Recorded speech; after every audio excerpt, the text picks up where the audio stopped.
Thank you for joining me here on the last segment of today's show, previewing the last Monday Night Football game we have on tonight's slate between the Seattle Seahawks, the undefeated Seattle Seahawks, and the Detroit Lions on Monday Night Football.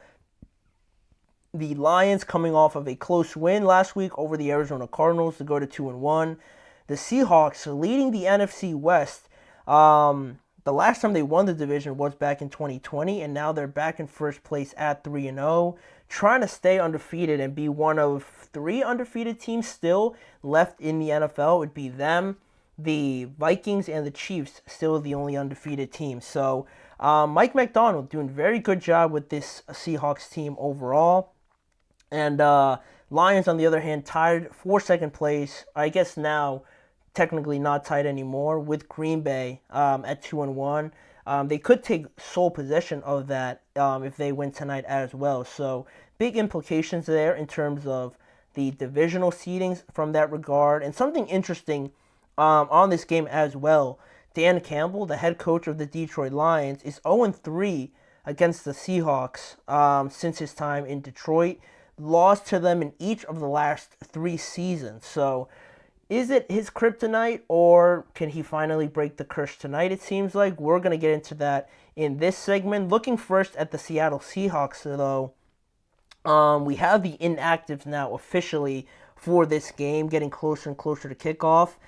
Some big names on this injury list, because there's going to be no Jerome Baker for the Seattle Seahawks, one of their starting linebackers. There's going to be no Leonard Williams for the Seahawks as well.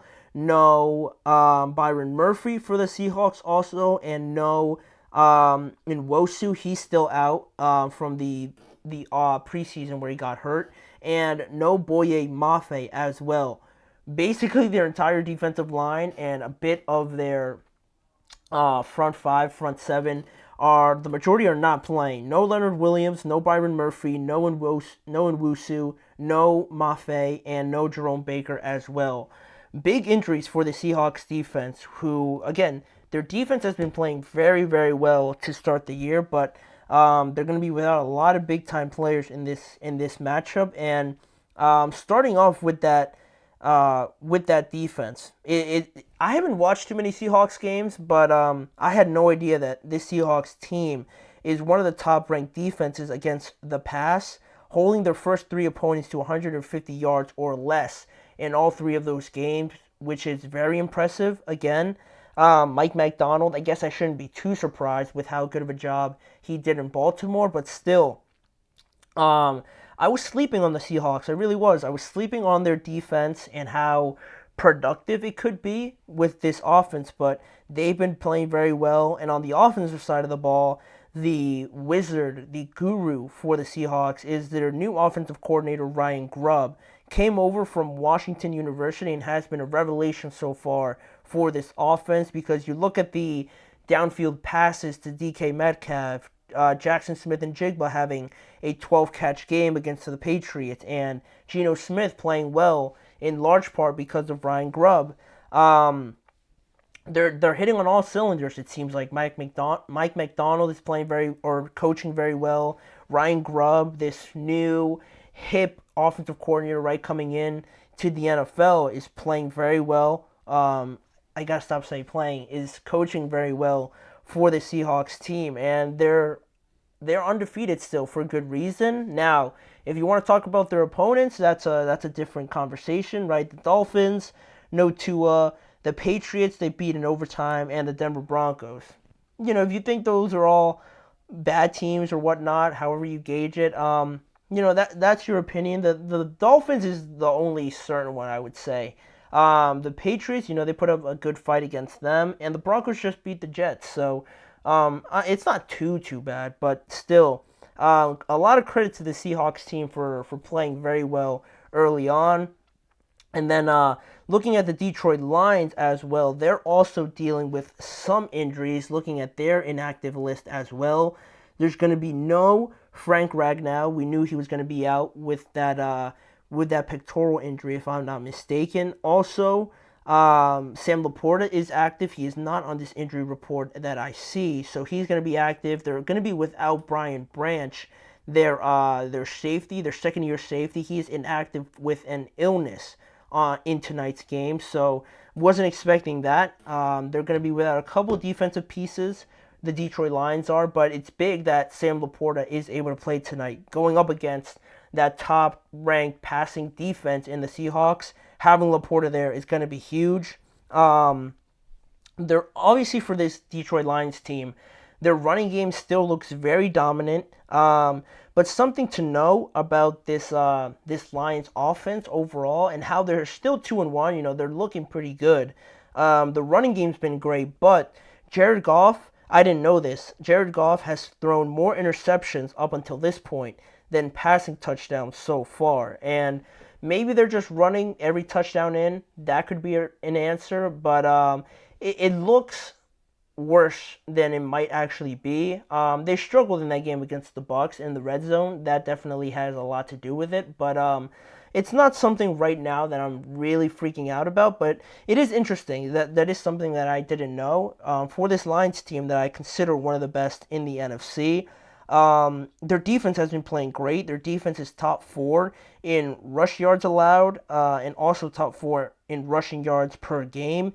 Aiden Hutchinson has 6.5 sacks so far, 4.5 against the Tampa Bay Buccaneers in that loss. And on the offensive side of the ball as well, Jameson Williams is having a good start to this offense, which I believe they kind of needed somebody like this to complement Sam Laporta, complement and add to Amon-Ra St. Brown. You already have 2 great running backs. Having Jameson Williams in there now is great. Is great for this Lions offense overall. So we're gonna have a good matchup here, I think, based on just the records and performances of this game compared to the other game that's kicking off right now. This one definitely draws more eyes based on the names, the records and things like that. But talking about some of those names and reputations, looking at some of the key matchups now, I'm really interested to see Amon-Ra St. Brown and Jameson Williams going up against Tariq Woolen and Devin Witherspoon for the Seattle Seahawks. 2 good wide receivers, 2 young, very exciting wide receivers for the Lions, and 2 young, very good defensive backs for the Seahawks. And with a lot of their defensive line being out, there's going to be more pressure on the coverage guys to hold it a little bit longer. So how successful are they going to be with that? How quickly are Amon-Ra and Jameson Williams able to get open, knowing that maybe they have a bit extra time now, or just not having that pass rush there is huge for the Lions as well. So those are going to be 2 key matchups. Also, speaking of the offensive line and defensive line, Detroit's offensive line, one of the best in the NFL, going up against this injured and depleted defensive line for the Seahawks. That's going to be my deciding factor in my pick, but that it doesn't look great right now for the Seahawks defensive line, missing all of those guys. And lastly here, it'll be Mike Macdonald, a defensive-minded coach. I'm sure he has a lot to say on the defensive side of the ball, obviously, going up against Ben Johnson, the offensive coordinator for the Lions. Ben Johnson was a big name thrown around there in a lot of head coaching job vacancies, and obviously he wasn't hired. He decided to come back to Detroit, but still he has been tabbed as a very good play caller, a guy that's been responsible for the success of this offense. And against Mike Macdonald and how good their defense is going to be, that chess match between coordinators and coaches is really something that I'm fascinated with. And moving on to the factors now, a couple here only. How well can the Seahawks defensive line hold up against a very good, probably the best offensive line in football, the Detroit Lions one? So that's going to be a deciding factor for everything. That essentially affects the coverage, the running game, the passing game as well, and disrupting Jared Goff. So can this defense, the Seattle Seahawks defense, sort of beat the odds there and still create some pressure? And also, can Jared Goff shake off some of the doubts with going up against one of the NFL's best passing defenses? And that stat I threw out about him throwing more interceptions than passing touchdowns, can he go out here, put on a show, put on a great performance, throw for like 2 or 3 touchdowns or something like that, and kind of shut up some of the criticism and haters out there around maybe having doubts about him passing wise. Is he able to do that if it requires in the game?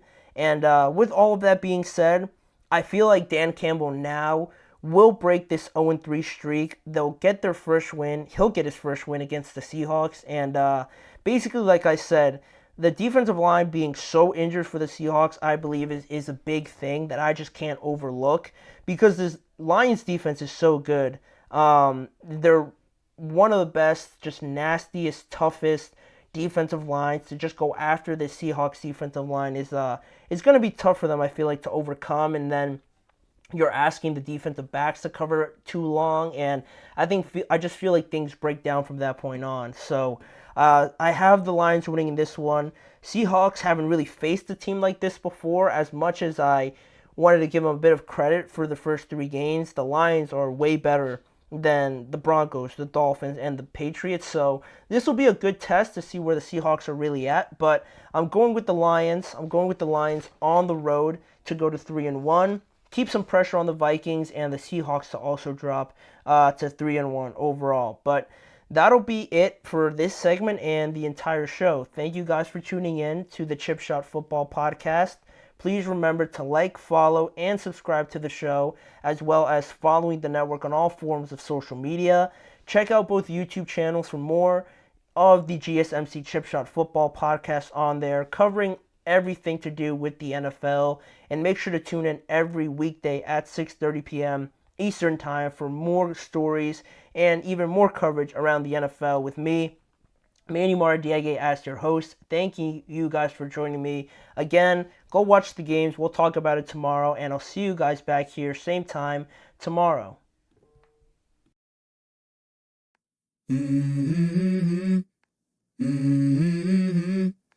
Mm-hmm. Let's go. I wake up to a little bit of drool on my pillow, feel like it's gonna be a bad day. Yeah, I'm tired of shit, and the coffee ain't hit yet, damn, ain't that great. I don't wanna go to